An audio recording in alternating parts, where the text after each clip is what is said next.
Right, hello there, guys. Welcome back to James Redmond TV. I've had a mare, Adam. I've had an absolute mare. Do you know what I was going to do going into the show? I was going to do like a big intro where it was just me and I bring you in and this, that and the other. And it's just failed miserably. And you know what? That's okay because life is about comebacks opposed to setbacks. And this was a minor one. Either way, I've got a legend on my channel. Adam, thank you for coming on. Redmondinho, it's been a long time coming, man. I'm happy to be here, man. Really, really happy. Listen, to be honest, I said it to you yesterday as well. I said, like, I respect your footballing opinion more than most, and I think it's important that we get people like you on the show, especially with the fact that your team's doing pretty decent. But before we do get into all the topics and that, guys, it's very important that you go and subscribe to Adam. Now, again, with the fact that this was supposed to be on my laptop, I was going to put his name in the title and have a little thing where it's like the special guest and then his name. So I'm going to put that in the title. By the time this stream ends, I'm just sorting out stuff on my laptop simultaneously, but still fully focused on the conversation at hand. Now, we want to talk about a little bit of both today, and we will get into the chat and the comments and stuff in a bit. But first of all, I suppose I'll start off with the title of this video. There was a comment which I would have been able to read out word for word if my phone was accessible. But as I'm using it, I'll try and remember it along the line. So I done a match reaction to the Brighton game, which you said you've seen, and I was there fuming and everything just went wrong that day. Someone commented on that video, essentially saying, Andrew Robertson's done an interview a couple of weeks ago where he said the players just didn't follow the manager's instructions. Now, does this imply that some of the players, maybe not all, might be one, might be two, might be five, are not on board with the current way that the manager set out? And another thing that the comment said was just something along the lines of, like, because certain players aren't getting chosen, i.e. Carvalho, i.e. Oxlade-Chamberlain when he's fit, is this causing a little bit of a disruption within the dressing room? And therefore, is that making the players turn against Klopp? And lads, because it revolves around my club, I'll let you answer first because I don't like that question. I think you could say, it's a tough one because I get what Robertson's trying to say. Like, you could say he's right and you can say he's wrong. The way I see it is, Klopp's been used to playing he's got his trusted 11 and his trusted men that he uses whenever Liverpool play. And over the past 3-4 years, he's used that squad. He used that 11, and pretty much the same substitutions were done over and over again. The other players now coming in, like the Carvalhos, like the Oxlade-Chamberlains that are on the bench, and even though he's injured most of the time, but when he is back, he's fit, he's on the bench. They're probably looking at it and thinking, well, you clearly overused this starting 11, and you clearly overused this player and that player and that player. Well, we're still here. Yo, Jurgen, like, don't forget us. Like, use us as well. So maybe when they play, they probably lack that extra bit of motivation. And I'm not saying it's conscious. It's probably unconscious, if you ask me. So, and they're not bringing the same intensity that the starting 11 brings that Klopp's used to. So Klopp's thinking, so if I'm not playing my trusted 11, I know I'm not going to get the same 100% that I'm getting from the starters as well as from the bench players. So I might as well just carry on with my trusted 11. So maybe that's why we keep seeing the likes of Jordan Henderson play. Maybe that's why we keep seeing the likes of Thiago play, even though the last few games he's been absolutely terrible. And I'm a big Thiago fan. So yeah, it's a bit of a sticky one, man. But it all comes down to Klopp, in my opinion, having absolutely rinsed his starting 11 to shreds, to the point where his bench players can't keep up with the same intensity. They can score goals and they've got quality, yes, but it's not the same. Yeah, man. I'll reply to that in a second. I want to read a few of the comments because as I haven't been able to enter, I've realised there's a super chat. There's loads of comments from the Redmonds Army, and I think Adam raised a few good points there. So, guys, be sure to rebuttal them in the comments if you do disagree. But this super chat says, is the title Arsenal's to lose now? So, a little bit off topic, but I suppose we can answer that dead quick. Do you think it's theirs to lose as your team's kind of edging in there? Yes, absolutely theirs to lose. I think, I don't know, lads. One of those. If they lose it, I wouldn't be surprised. Therefore, I wouldn't say it's necessarily theirs to lose, but they have built themselves such a gap to where if I was in that position, I'd certainly be saying that if we lost this big tally. I mean, for instance, we was in that position in 18-19 where Leicester were just behind us and City were coming up as well. We drew to Leicester and I think to Everton as well, and that was what cost us the league, actually.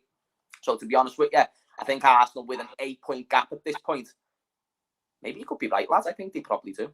Yeah, I think, like you said, Arsenal have built themselves up to that point where if they do lose it, they will have nobody else to blame but themselves, because it's like they say it themselves, like every test that they've been put through, they've passed it so far. So obviously they've got us this weekend now, then they've got City afterwards as well. I think they still got to play them twice because the first game got postponed, I think, because I can't remember what. Oh, sorry, yeah, it was the Queen's death. So they've got to play City twice, and they've got to play us. And if they go through those tests unscathed, it's theirs to lose, man. So yeah, definitely Arsenal's to lose, in my opinion.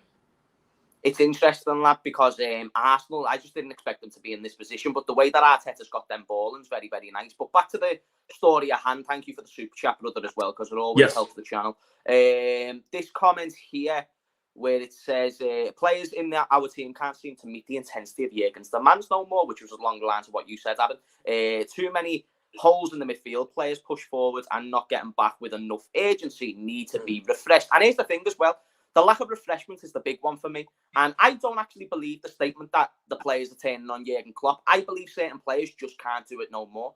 I think, but you know where, I don't know if this is them turning against the manager or if it's them turning against the project or if it's them. Because, you know, you remember Wayne Rooney when United were arguably not going to invest no more. Therefore, he didn't mind the idea of, I keep looking at my screen when I'm actually supposed to be looking here. But, you know, like when the idea of him leaving was because he wanted to achieve that success. He wanted to maintain those high standards.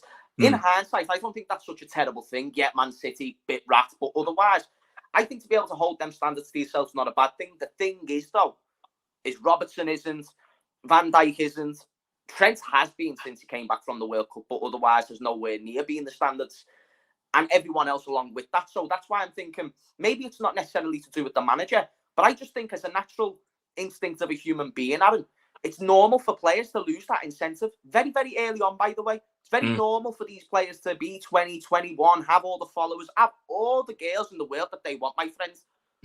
Have all of the ladies that they want, and furthermore, anything else on top of that. So this is the thing.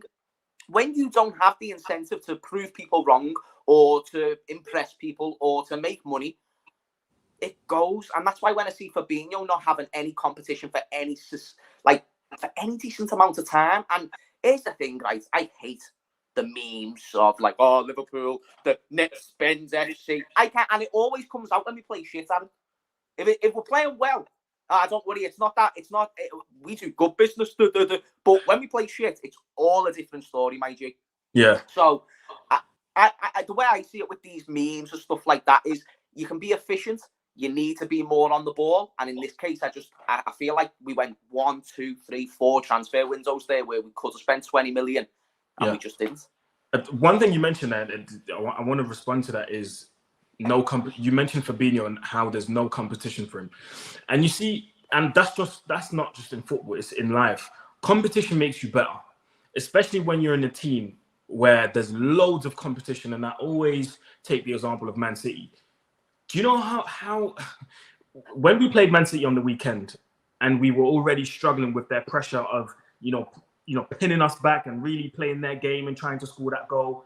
I can't remember who ran off, and then Jack Grealish came on, and I was like, God, like, what? Are you serious? And then he scored instantly. You see that competition in training. That must be the best thing ever for any player in that squad for Manchester City. And if Liverpool had set their priorities on getting in players in positions that they really need to, believe me, James, believe me, if a quality midfielder in Fabinho's position would come in and absolutely rip everything to shreds in training, Fabinho would have gone, ooh, hold on a minute.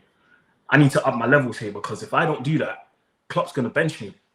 And because there's no competition, there's that, again, it's unconscious. There's that unconscious feeling of, or thought of, nah, I don't need to go that extra yard where I need to, run harder and run more. I don't need to do that. There's nobody in my position. I can do whatever I want. And that complacency builds up game by game by game. And this is where you see the performances you've had in the past games, it's probably because of that. And the second thing as well is, it's gone out of my head now. But yeah, definitely the competition thing, 100% agree. There has to be competition for places, not just in terms of options, but you make each other better. You honestly make each other better. Like anybody that's played football before, I don't care what level it is. It could be pro and it could be Sunday league. There's always that level or that certain level of competitiveness between you and your teammate. If me and Redmondinho played in the same team and we're both strikers right now, he's sourcing out, by the way. Sorry? He's sourcing out, by the way. Yeah. Ballers. Yeah. If me and Redmondinho were playing in the same team, yeah, and Redmondinho started and I'm on the bench here, it's gonna fire me up because in training, I'm gonna look at him and Redmondinho, how many goals you got so far? Yeah, I got 10 still. Like, oh yeah, you know what? I got 5 now. I need to do more. Nice little 15. You feel me, blood? You know that. Come on, 15 and 14 games, blood, averaging more than 1 a game. Cause you see me out here. Come on, do you know what I mean? You know me. There's that friendly competition, but deep down, I need to make sure I get more goals than Redmondinho. I need to get more than you. And if that's not in the team, if there's one player scoring all the goals and there's nobody there for competition, what's the point? Because if that player's injured, what do you do? And this is why Sir Alex Ferguson probably let go of players way before people probably thought they should have went, because there was the ruthlessness there. It's like, all right, you came to Man United, you've came here for what you wanted, you came here for Premier Leagues and Champions Leagues and trophies, you've got that. You don't have that fire no more. And if you don't have that fire, don't be here next season. And he seemed to have identified where that fire was and was ruthless with it. I don't know if Jurgen Klopp has this. In fact, I know Jurgen Klopp doesn't have the same ruthlessness. But I think the biggest demise there is that his role to Sir Alex is a lot different. It's a lot less influential. Sir Alex was literally the man who went to the players, signed them, got the deal done himself, etc., etc. Jurgen Klopp will have a phone call and he'll let the player know about the project that's our hands and stuff like that. But everything else that comes along with it, he has very minimal influence on the amount of transfers. Plus, his role is solely a head coach. It is obviously to manage the players and stuff like that as well. But it's hard to have that same authority that Sir Alex had. It just came back. It just came back to my mind now. The second thing I wanted to say, because you mentioned Sir Alex and it jumped back into my head. I can't remember what interview it was, but I seen an interview from Patrice Evra where he explained how they just won the Champions League in 2008. Great achievement in Moscow. They're on the coach or something on the way back. And literally, as every player was celebrating, they just won the Champions League. Super great achievement. Sir Alex looked at them dead in the eye and just went, all right, we got to figure out how we win the league next year or next season. We got to figure out how we maintain that. And Evra was like, bro, we just won the Champions League. Let us celebrate a little bit. And Fergie was like, nah, we need to figure out how to win this shit next year again. So do you know what I liked about Fergie? He minimized dopamine. He minimized, don't get too caught up in the moment. Oh, absolutely. Because if you have too much dopamine, then you're not going to have the same incentive as you did before. And I think it's the same with these players. I think they're idolized by our fan base. They get called legendary players. And this is a mistake that I've made. Calling players legends probably before you should have called them legends, depending on what your definition of a legend is. And you can get so caught up in that when you haven't won a Premier League in 30 years and then you do win one. And honestly, lads, you can laugh, but it's the honest truth. I hadn't seen us win a Premier League, so when we did, fucking hell, lads, I was looking at Joe Gomez. It's like a Liverpool legend at the time. But he played really well last season, and I was thinking he's going to be boss. And it hasn't been maintained, but that's where you need that one person to come in and just be like, nah, this is bullshit. We can't have no more of this. You need to go, you need to go, you need to come and stay, opposed to having all these players for lifetime contracts just because they've done well. And that's where I think our biggest downfall's been at the moment. Speaking of downfalls, Gakpo hasn't had a great couple of first games, but I still have faith in the Dutch fucking Scouser. Aaron, what do you think about Gakpo? Did Manchester United miss out on a player there? And what have you made of him so far in the Liverpool shirt? I've been waiting to talk about this because ever since that move happened, I've had countless messages from everyone bantering with me and Liverpool fans as well, especially talking about how we missed out. And you know what? I think Gakpo, first of all, I rate him. Let me just put it out there. I rate Gakpo. I think he's an incredible talent. I think his ceiling is very high. His output in the Eredivisie was incredible, even though, yes, you can say that Eredivisie is not really a top league, but you have to rate the numbers that he put up in that league. And he's been the standout player for the past 2 seasons now over there. And so he deserved a move, let me say. He deserved a move. So did we miss out on him? I don't think we did. I don't think we did because Ten Hag's priority has been a striker for the longest, and you could probably see why or how. You could probably see that his wish has been granted, let's say, by getting a stopgap signing in Weghorst. So I don't think Gakpo would have came to Manchester United and played like up front as a striker. When I say striker, I mean someone who's gonna not stay up front for the whole game, but a shithouse who's gonna pin defenders back, who's gonna be a nuisance, who's gonna disturb your defenders from the first till the last minute. I don't really see Gakpo as being that guy. If Gakpo would have come to Man United, that would have been another left winger because we already got like what 3, 4. We got Sancho who can play on the left, Rashford can play on the left, Garnacho plays on the left, Elanga can play on the left. So why did Ten Hag want him then? If you had so many of those players, is it because maybe he's looking at your other left wingers and thinking, right, you're not that great, he'd be better, or would he just fit with the culture that Ten Hag's trying to build the club? I think he was more looking at the style of play that Gakpo would have fit into perfectly. The good thing about Gakpo is he can play on the left, but he would have been able to play at different positions if he came to us, i.e. striker, right wing, whatever. He would have been able to fit in those positions as well. That's probably why Ten Hag saw him as an option. I don't really think he wanted him like that. Yes, they got the same agent, but that doesn't mean that they're going to end up at the same club 9 times out of 10. So I'm not really too fussed about us not getting Gakpo. And I mean, we're doing great right now without him. So obviously with him, we would have done better. I fully believe that. If he was in our squad, we would have done better. And he probably would have had a better start to his Premier League career, if I'm honest.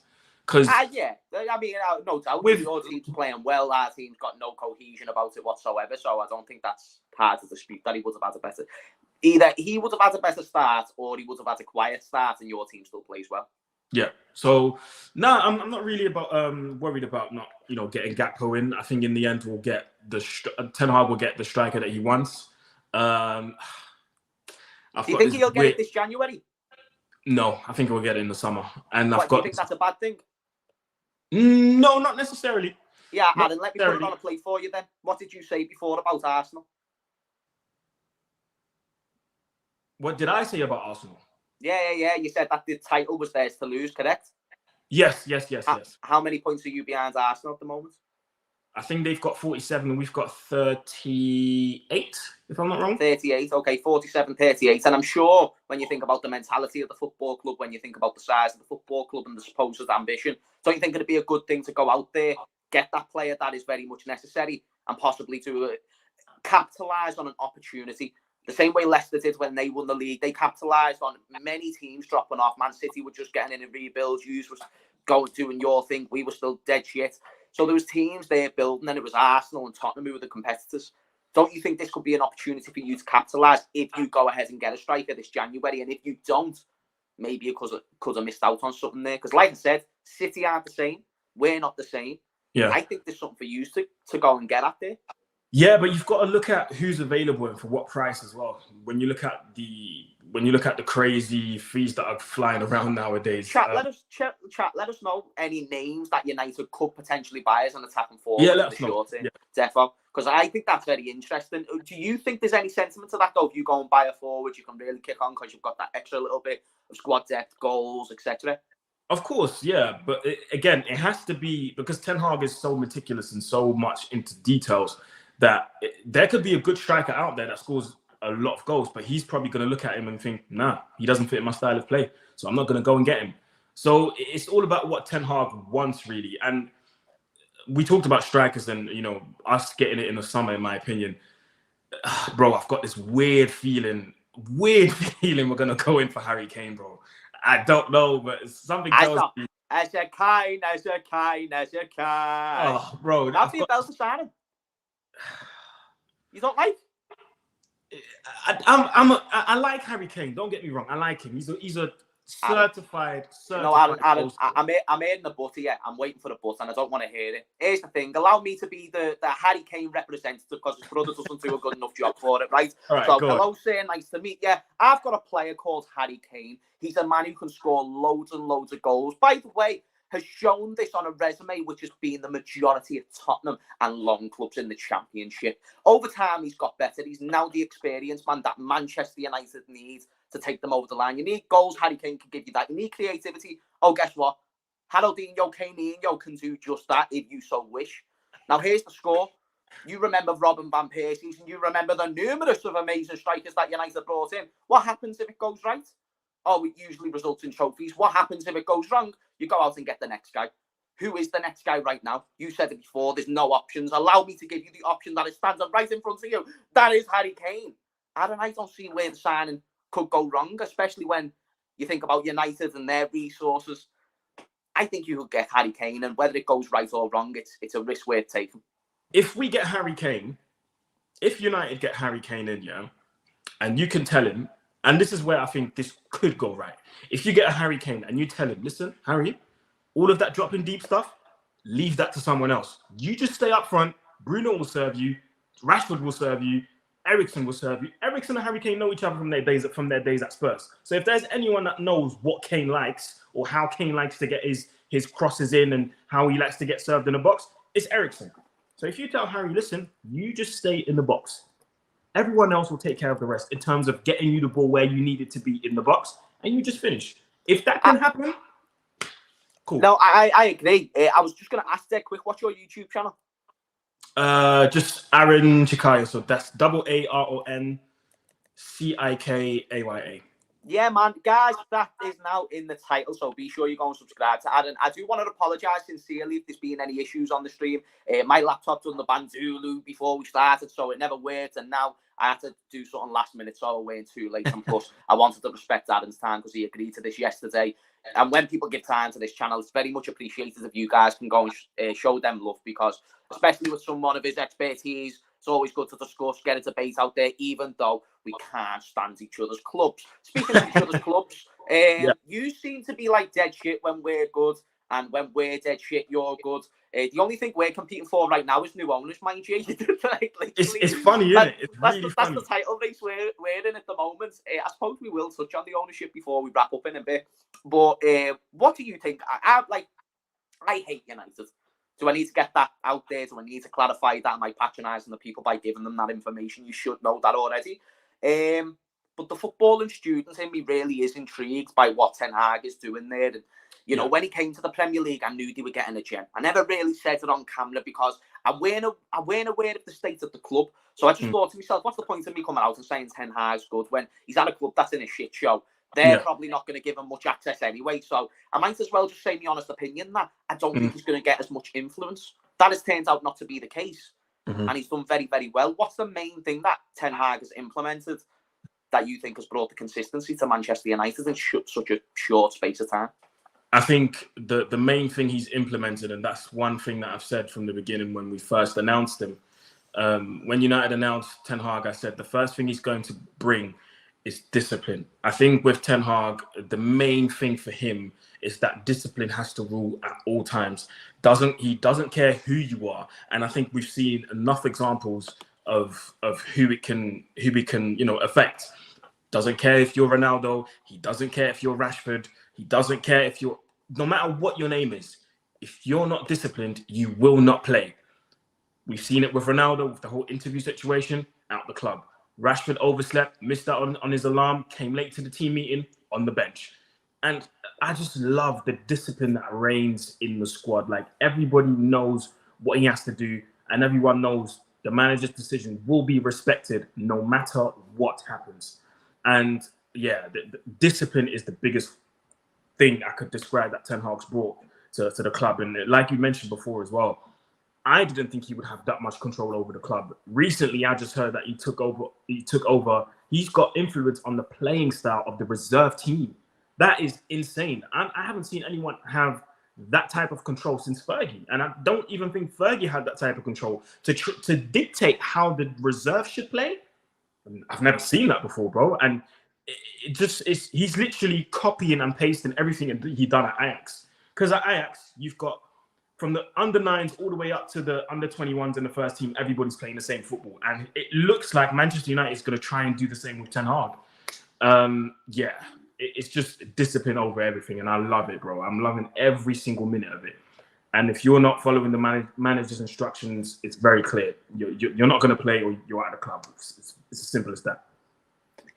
It's one of those things, isn't it? With Ten Hag, he's done everything. I think you just hit the nail on the head. The culture that he's building with the football club, the discipline that he's implemented, the ruthlessness about his game. I think you can do nothing but respect him, and if you don't respect him, you can fuck off. It's a very simple case of that. Harry Maguire was dropped, brilliant, and these are the basics. Like, I feel like Ten Hag's come in and just thought, hang on a minute, how come everything's going so wrong? There's some talent here, 2-3 players, we can make something happen, and then just stop playing these knobheads like Maguire, Ronaldo, etc. And then boom, you can start to get a consistent run of games, which again, before he came in, I felt like that was the most obvious thing out there, that those players shouldn't have been playing. Someone mentioned a comment just before, with Qatari owners, we could get Moukoko. Have you heard what's happening with Moukoko right now, son? Moukoko, yes. I think he spelled his name wrong.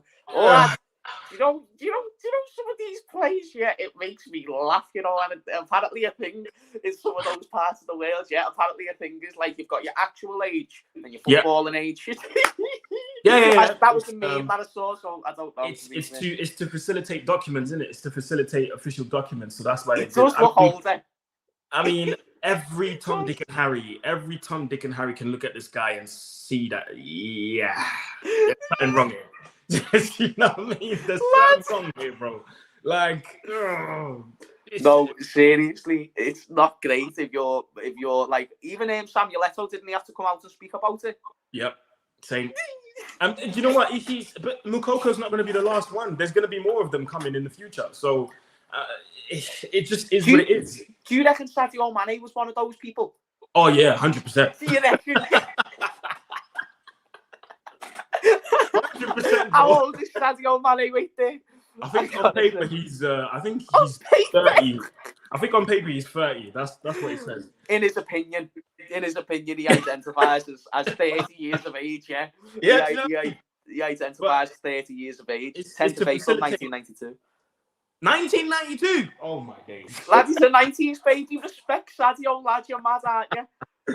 That is to facilitate documents, but also allow the player in question to have a longer career. Because if you sign someone, if a European club signs an African player, and you say, what, Keita's 30 as well? That'd be Keita's young lad, but I think he is probably older with all the injuries that he gets. Yeah, but it just happens, isn't it? You got to do what you got to do sometimes. It just is what it is. Like I swear it happened with Falcao as well. Falcao was like meant to be over 30 when he was like 26. That's proper illegal, that though, lad. Like, if you're going out there and buying players for like 5 million because they're 16 and that, like, lads, we'd be linked with that Moukoko for time because he was leaving on a free. It was rumoured that he was going to get big wages wherever he went. Imagine if he went there, got, let's say, just even 4 weeks' wages. You've just spent 400k on a 21-year-old who chatted shit about being 18.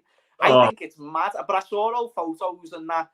And his neck was like Mike Tyson on some of them, bro. There's no way a 16-year-old has got that much testosterone in their body. It's ridiculous, man. It's crazy. But obviously, sometimes you do have those exceptions where it is literally just genetics. Like Lukaku, for example, he was born in Belgium. He wasn't born. He was a fucking beast. Have you seen that picture when he was 13 and he was playing against like his age mates? He was like, just certain players, lad, that are just built different. Honestly. Exactly. Certain players have that genetically, but there's others where you just look at them and you go, bro, come on, man. It's crazy. But yeah, I did hear about it, that Moukoko situation. Glad to be moody if we ended up signing them. Hopefully we've took notice now. Last thing, when are we playing Manchester United? I have no idea. I'm going to check it right now. Yeah, you can check it, guys. You can let us know as well. I hope it's not like, it's kind of soon, isn't it? We are playing you guys on the 4th of March at Anfield. Okay, so not that close. We've still got a bit of time. I think Diaz will be back by then, Jota, hopefully. But that being said, though, they're supposed to be back for the beginning of March, which means... I went out. Can you see me? We're back. Yeah, we're back. We're back. We're going to wrap up in a sec anyway, people. I just wanted to touch on the United game in a couple of weeks. Do you think Liverpool can build any momentum, grasp any bit of hope with a few players coming back to the point where we can possibly get a result against you? You would seriously have to be on a run of like 5 or 6 games unbeaten to try it. And I'm thinking that's not happening. That is not happening. I don't think people understand that, Carla. Like, Liverpool and City are the only two teams who can win 10 games in it. Not this version. Like, yeah, wait, Mike Tyson could have knocked out 10 dudes in a row right now. I mean, normal dudes. Who's Liverpool playing in the Champions League? Who are you playing? Let me check that.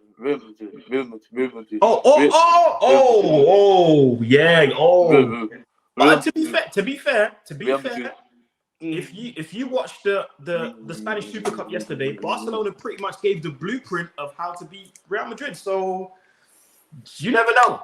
Lads, we don't even have the blueprint on how to beat Brighton. How can we beat Real Madrid? We couldn't beat them when we were sick. How are we going to beat them when we were shit? Come on, let's use the logic.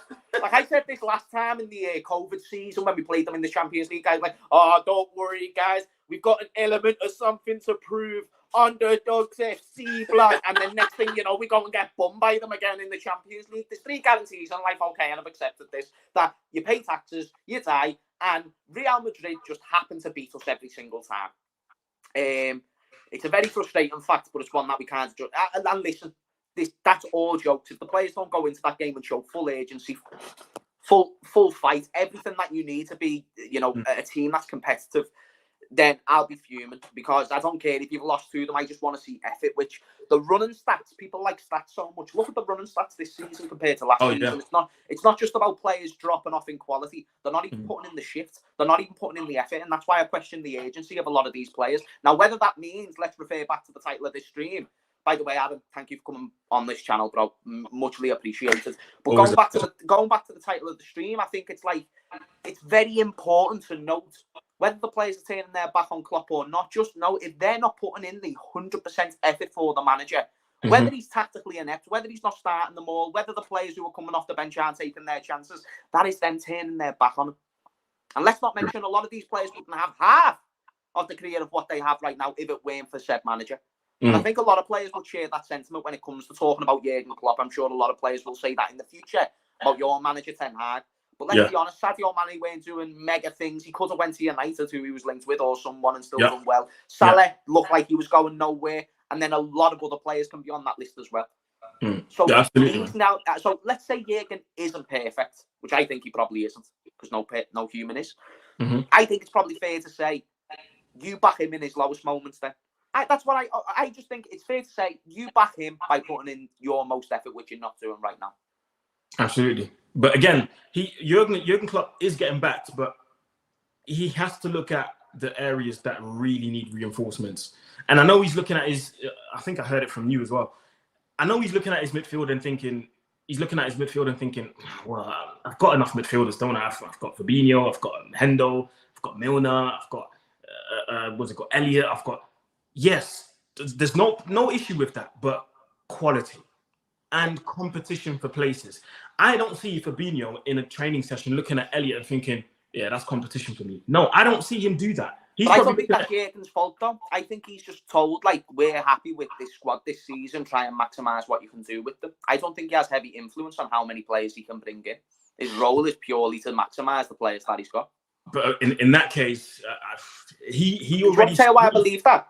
He already squeezed out everything he could out of this midfield that he's got now. So how much more can he squeeze out of Thiago and Fabinho? But going into the season, we didn't know that. Going into the season, we just came off the back of being able to get to at the end of all 4 competitions, which there was the banter about the quadruple, but it's still an impressive. But this is where your point of your previous video comes in as well. When you won the Champions League, you should have gone. They should have sat down at the table and thought, listen, how can we reinforce this squad to win the same thing again next season? And all you've done is Adrian. Oh, Jurgen, you've done as well, lad. Jurgen, you've done this. Oh, you've done this with this squad. Oh, you can do it again, Jurgen, can't you? Just squeeze it a bit more. Did you see what the Dortmund CEO said about Jurgen as well? No, what did he say?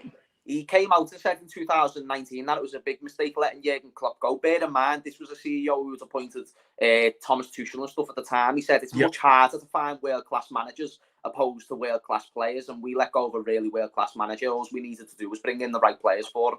And because he had that role there, FSG identified that, noticed that, okay, we can use him for our stuff as well because we have a similar model, and then we can use him that way.